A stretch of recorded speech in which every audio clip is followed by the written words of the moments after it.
Per Inside EVs, Mercedes-Benz is reportedly planning to replace the EQS with a more conventional-looking electric S-Class.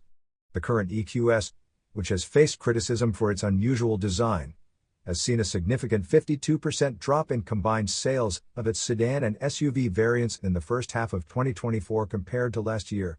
This decline has prompted Mercedes to rethink its strategy. The new electric S-Class will closely resemble the combustion version but will be built on a different platform. Mercedes plans to introduce a major technical update to the EQS next year, including a shift from 400 volts to 800 volts, which could reduce its charging time by 10 minutes and increase its range to 535 miles. Additionally, the S-Class will receive a major overhaul next year, featuring a bold new grille and the 56-inch Hyperscreen inside. Sales of the S-Class plug-in hybrid have also dropped by 33% this year, while the GLS SUV saw a 22% increase, reflecting the market shift towards SUVs. You are listening to Yuan News.